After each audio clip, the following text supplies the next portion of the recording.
Next problem. The isosceles triangle gate shown in the figure is hinged at A. Sana yung A? Ito yung figure natin. Hinge at A and weighs 1.5 Newton.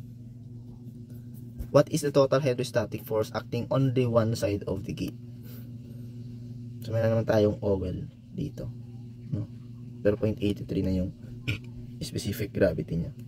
So ito na, projected na yung ating area dito sa ating gate. Ito lang yung gate natin, no? Yung malito ha, baka isipin nyo hanggang dito. Hindi, ito lang. Tapos yung hydrostatic force natin nag-act siya dito. Approximate lang yan, of course. Okay tayo doon.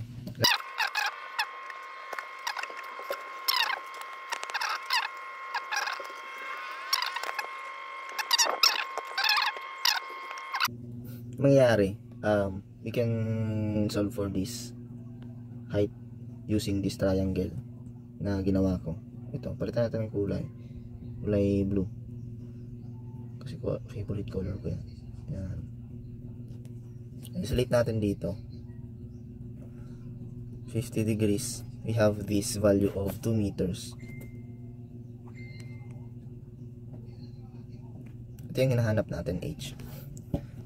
We know that we have this sine theta, the opposite over hypotenuse. So sine 50 is equal to the opposite 2 meters and then the hypotenuse of the H. Yan. Solving for H, we have 2 meters all over sine 60 is 50. H is equal to 2 sine 50. We have 2.61.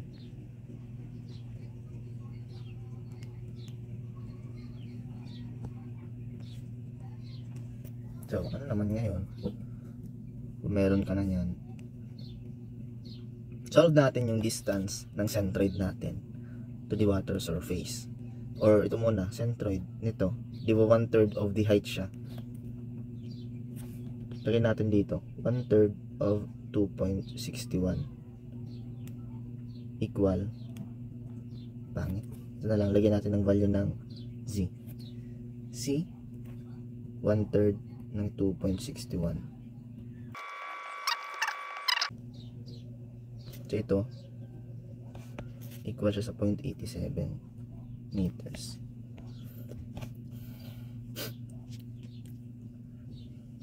Tapos, from the water surface, kulay red, to the centroid, ito yung centroid, sabihin natin ito, no?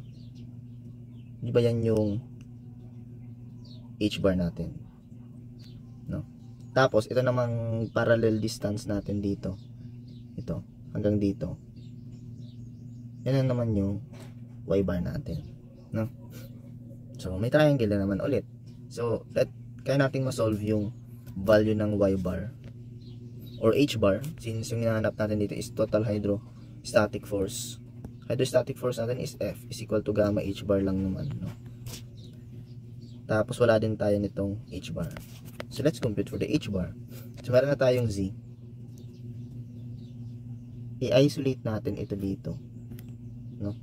Itong maliit na triangle na yan, ganito yung kakalabasan niyan.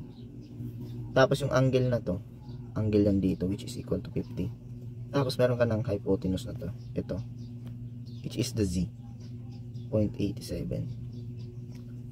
Kailangan nung ma-solve itong vertical distance na ubusin natin yung letter Y.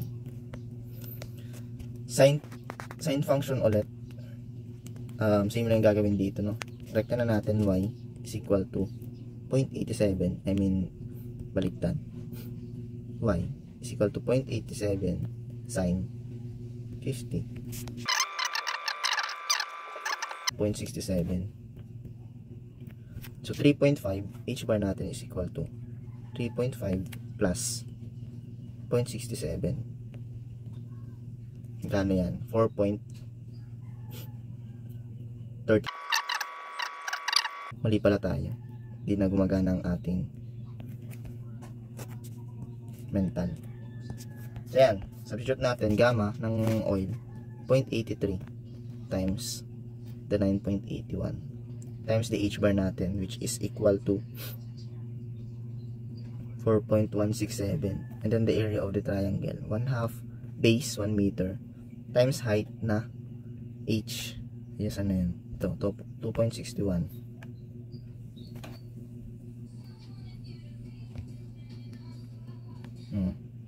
F natin, magkano? 0.28 kilonewton. Final answer. Easy lang. Padali lang ito, guys. Alam mo, bagar. O, yan. Screenshot.